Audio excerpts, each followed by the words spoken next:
our tower trip, if we ground it in something deeper than ourselves, to know that we are not the center of the universe, that makes all the difference.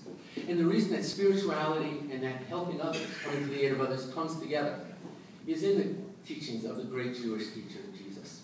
And the way to understand his teaching, I think, is to go to a concept that's become big in our culture lately, called the mashup.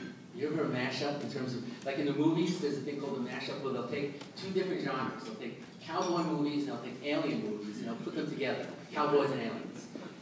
Terrible idea. They also do it in music. I was asking my kids for an example of this, and they said, tell people about Glee, the TV show Glee, where they're always taking music and they mash up. So they'll take a Frank Sinatra song, they'll take the lyrics to a Frank Sinatra song, and they'll sing it to the melody of Lady Gaga. And I know people look at me in horror. Said, oh, those of you who are a certain age can't believe anybody would ever do that. But it's called a mashup. They bring two different things together. Well, Jesus did a mashup. What Jesus did is he took the great teaching from Deuteronomy, the great teaching. Love the Lord your God with all your heart, with all your soul, and all your mind, with all your strength. And he took that teaching, he took another teaching from a totally different book, the book of Leviticus. Love your neighbor as yourself. And he took those two commandments, these two great commandments, in two different books, and he mashed them up. He made them one commandment. And what that means is that from that time forth, no one can ever go on a solitary spiritual journey. We can't say it's just us and God. We always have to say it's ourselves with one another, in community with God. That to love God means loving our neighbor. We can never separate those two things. And Jesus did that to tell us that in terms of being helpers, we need to ground what we do in a deep spirituality. Another thing I think that in terms of what we call in terms of helpers is that the helpers are called, I think, to no longer live a Lone Ranger kind of life. A Lone Ranger. You know, there's a great image. It goes back, I guess it's the 1990s, right? The great scene in Tiananmen Square where there's that tank coming down and there's that solitary person who just stands in front of that tank. That is a great scene. It's a heroic scene. It's a courageous scene. But wouldn't it have been better if all kinds of people gathered behind that person who was stopping that tank? That would have been a totally different situation. That would have been a totally different teaching. I think that in order to be helpers, we know that we need others. We need to gather resources. You know, people rightly applaud what we do in terms of immigrant ministry at Grace Church. There were about 3 years that I wanted to get immigrant ministry going at Grace Church. And I was trying to do it all by myself. And it completely failed. And the way it came together was ultimately Jack Bannon and Walter Cadet met each other. They got behind it, and other people got behind it, and other people got behind it, and it grew, and it grew, and it grew. To be a helper, I think, is to gather resources, to bring the community together. You know, I think that's backed up by the great theologian Mickey Mantle. Mickey said this. They asked him one time, they said, Mickey Mantle, what do you want to be known for? This is at the end of his career. What do you want to be known for the 18 home runs that you hit in the World Series?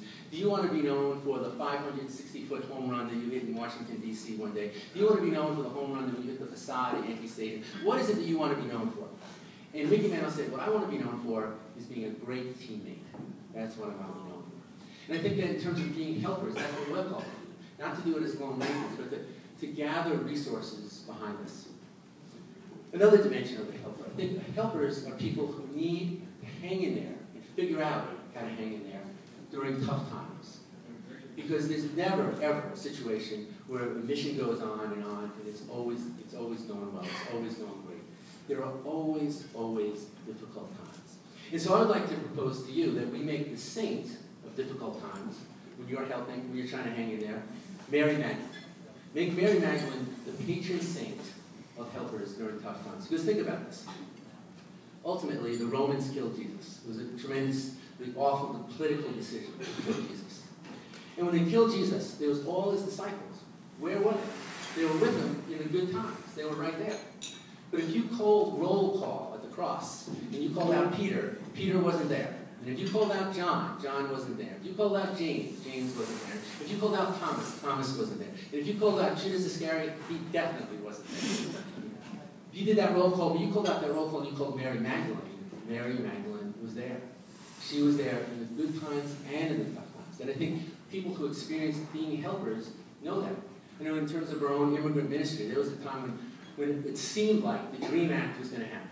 You know what the DREAM Act is? That's this proposal that people who will go to high school, begin college, or serve in the military, who were brought here by their parents, that those are people who have a path towards citizenship.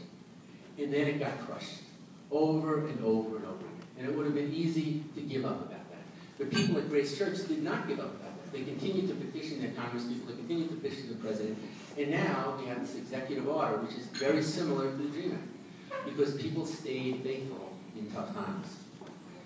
Another dimension, I think, another dimension of being a helper is, even in tough times and in good times, to be a people of hope, to dream big dreams, to have a big vision of what can happen. You know, Jesus expresses that in terms of the kingdom of God. He talks about the kingdom of mercy and compassion and hope. Well, another great theologian is Bruce Springsteen. Bruce Springsteen also has a great vision. He doesn't call it the kingdom of God, but he calls it this. He calls it the land of hopes and dreams. Ever hear that song, Land of Hopes and Dreams? It's actually redone it. And in this song, he compares social justice to a train.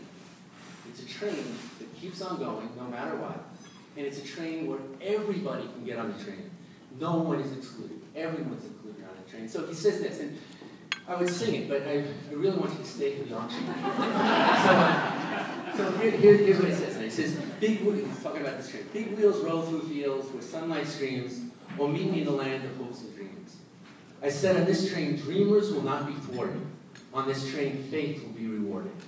You have to